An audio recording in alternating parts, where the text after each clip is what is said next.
प्रिय विद्यार्थियों, मैं doctor Deepak Salvi, assistant professor in drawing and painting, government college Sagwara, जिला डूंगरपुर, राजस्थान। प्रिय विद्यार्थियों, भारतीय कला की इसी व्याख्यान श्रृंखला में आज नए विषय के साथ में, नए भाग के साथ में अपन चर्चा करेंगे, बातचीत करेंगे। मैं कुछ बताने का प्रयास करूंगा।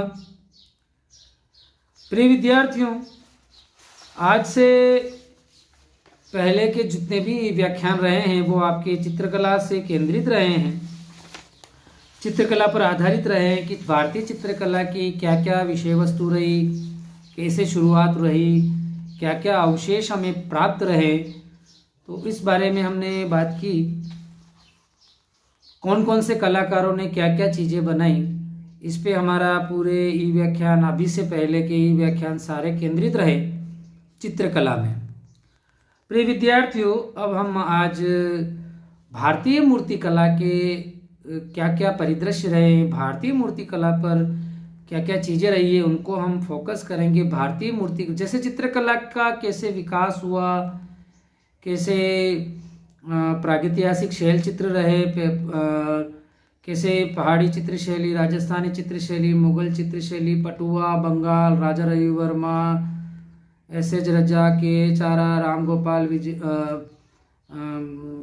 आदि कलाकार जो भी रहे, M.F. हुसैन वगैरह, इन सब से जीवनों के बारे में पढ़ा हमने।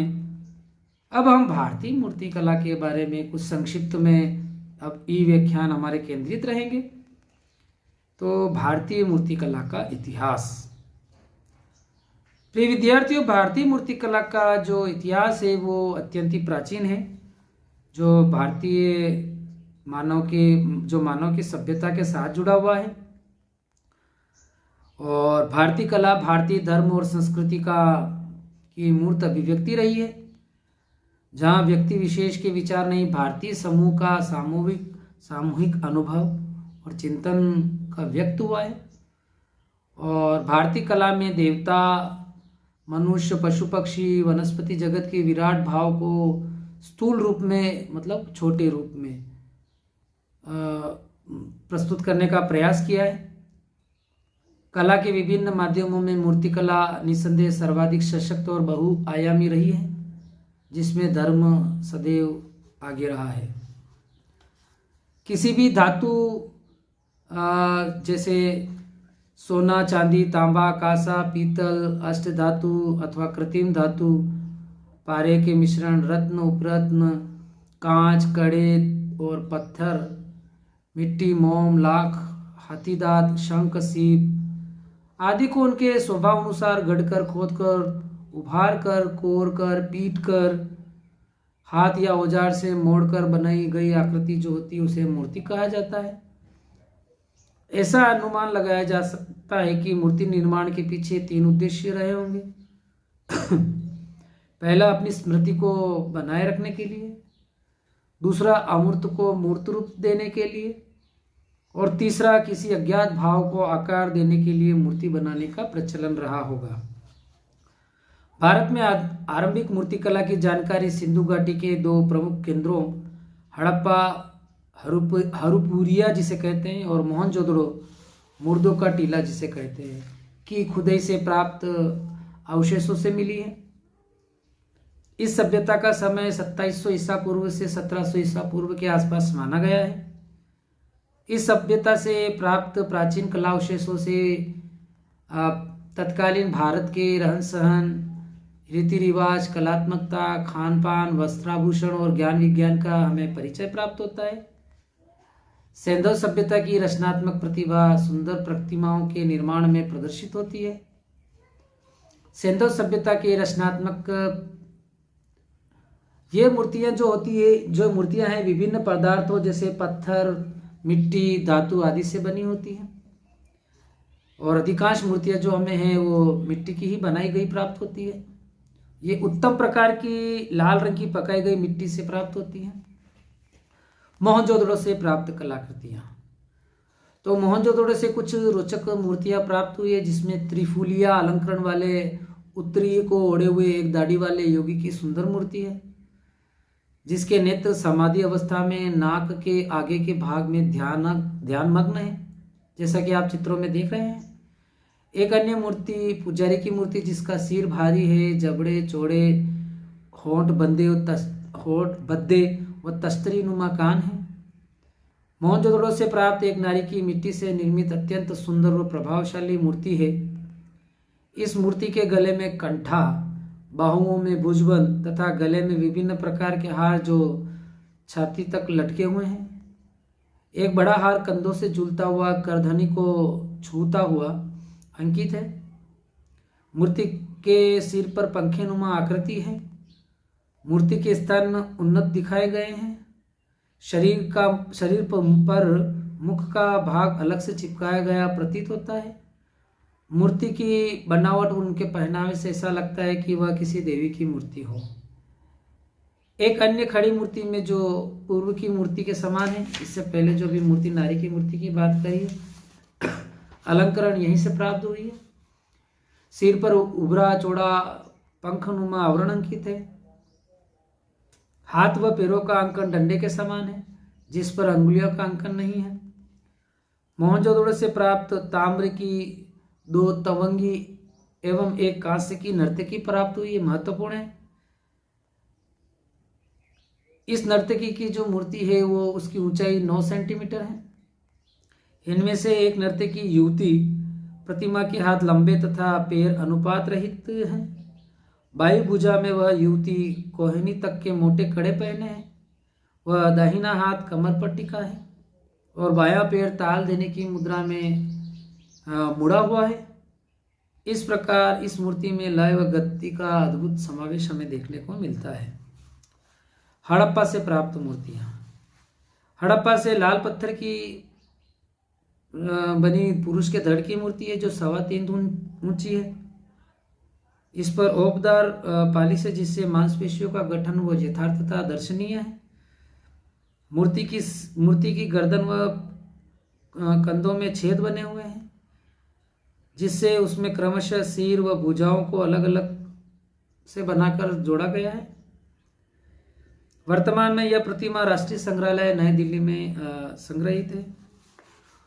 भूरे बलुए पत्थर से निर्मित नारी की दूसरी प्रतिमा लगभग 4 इंच लंबी है।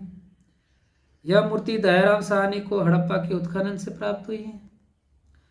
मूर्ति की बनावट, शरीर विन्यास, स्थूल आदि कटी आदि नारी सुलभ अंगों को ध्यान में रखते हुए बनाया गया है। और सिंधु घाटी सभ्यता के से प्राप्त अन्य पूरा अवशेष। हड़प्पा के एक मृतिका पात्र के ढक्कन पर एक आलेखन में 2 हिरण अंकित है। इस आलेखन की पृष्ठभूमि काली और लाल रंग से चित्रकारी की गई है।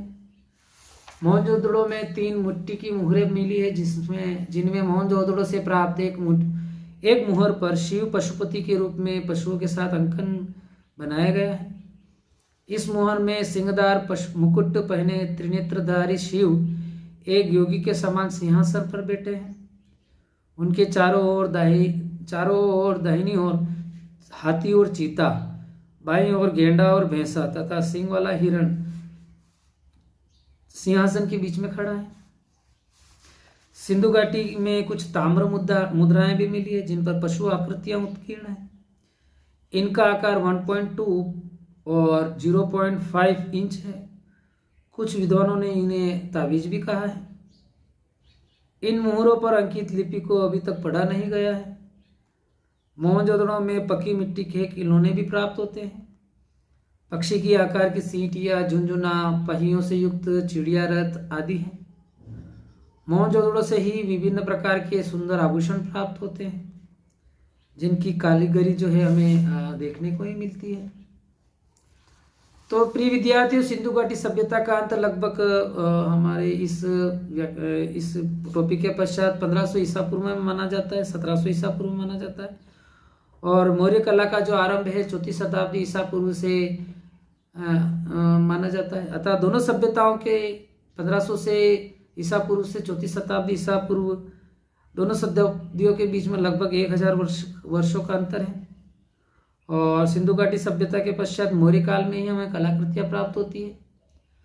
इस अंतराल के दौरान भारतीय मूर्तिकला में कोई हमें साक्ष्य देखने को नहीं मिलते हैं। अर्थात यह माना जा सकता है कि भारतीय मूर्तिकला जो है वो कलाकृतियाँ जो है वो काष्ठ पर आधारित रही होगी, किंतु कहीं कहीं हमें मौर्य काल के पूर्व मौर्य काल के कलावशेष प्राप्त होते हैं, जिसमें गिरिवज्र के ध्वंसावशेष, कौशाम्बिका घोषितराम विहार, लोरिया नंदनगढ़ के शमशान चैत्य, पिपरवाह स्तूप आदि के अवशेष। इन मूर्तियों को मौर्यकालीन नहीं कहा जा सकता, क्योंकि इनका शारीरिक गठन और वस्त्राभूषण जो है वो मौर्यकालीन मूर्तिकला से मेल नहीं खाता है। मौर्यकालीन मूर्तिकला, तो मौर्यकालीन मूर्तिकला जो है इसमें राजनीतिक एकता में सूत्रपात हुआ था, आबद्ध हुआ था, और एक शक्ति संपन्न केंद्रीभूत सत्ता स्थापित हुई थी। राजनीतिक स्थायित्व, आर्थिक संपन्नता, कुशल प्रशासन ने अन्य गतिविधियों के साथ बहुमुखी विकास का प्रशस्त मार्ग प्रशस्त किया। इस काल में सिंधु घाटी सभ्यता के बाद पहली बार कला अभिव्यक्ति के लिए पत्थर को माध्यम बनाया गया। साथ ही मिट्टी की कलाकृतियों का भी निर्माण रहा। मौर्य साम्राज्य की स्थापना चंद्रगुप्त मौर्य ने 4वीं शताब्दी ईसा पूर्व के उत्तरार्ध में की थी। वह मगध का स्वामी था और पाटलिपुत्र उसकी राजधानी थी। चंद्रगुप्त मौर्य के समय मूर्तिकला और वास्तुकला की बहुत उन्नति हुई। उसके दरबार में ग्रीक राजदूत मेगस्थनीस था, जिसने अपने प्रवास के वर्णन में लिखा कि पाटलिपुत्र ने चंद्रगुप्त का विशाल प्रासाद एशिया के सुसा आदि प्रसिद्धतम प्रासादों को भी जो वो मात देता था बनाया, और स्थापत्य कला का उत्कृष्ट उदाहरण था। उस समय विशाल भवनों के परकोटों, दरवाजों, महलों की दीवारों आदि पर मूर्तियां उत्कीर्ण की जाती थी। अतः मौर्य काल में वास्तुकला और मूर्तिकला दोनों की ही उन्नति हुई। मौर्य कला को उच्चतर स्तर पर ले जाने का श्रेय चंद्रगुप्त मौर्य के पौत्र सम्राट अशोक को जाता है। सम्राट अशोक के समय भारत में मूर्तिकला का स्वतंत्र कला के रूप में विकास हुआ दिखाई देता है। मात्र 12 वर्ष की अल्पायु में अपने पड़ोसी राज्य कलिंग पर विजय प्राप्त करने के पश्चात प्राचीन स्वरूप बौद्ध धर्म धारण कर लोक कल्याणकारिणी व कला प्रेमी के रूप में अपनी छवि बनाई। सम्राट अशोक ने अपने शासनकाल में कई स्तूप, विहार व शिलालेख बनवाए। मोटे तौर पर मौर्य युग की कलाकृतियों की कला, शैली, संरचना, भाव, अभिव्यक्त करती है, और वह 2 धाराओं में निर्मित होते हैं, जो इस प्रकार है।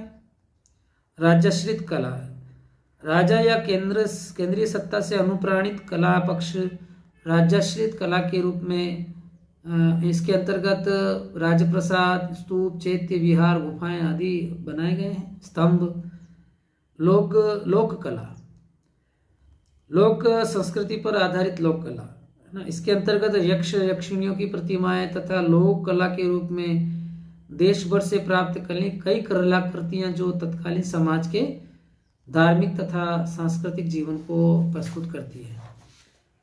तो प्रिय विद्यार्थियों, आज की हमने इस व्याख्यान में भारतीय मूर्तिकला का एक नया अध्याय पाठ्यक्रमानुसार हमने शुरू किया है कि प्राचीन भारतीय मूर्तिकला जो है, आधुनिक मूर्तिकला जो है वो किस प्रकार से प्राचीन कला अवशेषों से प्राप्त होती हुई, कैसे कैसे अवशेष मिले जिसमें पुरुष और नारी आकृतियाँ और सब कुछ देखने को मिलता है। तो प्रिय विद्यार्थियों, आप इन ई लेक्चर्स को अधिक से अधिक देखें, समझें, मेरे इन PDF नोट्स को लिख लें या प्रिंट ले लें, आप इनको अध्ययन करें, मेरे इस ई लेक्चर के साथ में अध्ययन करते रहें।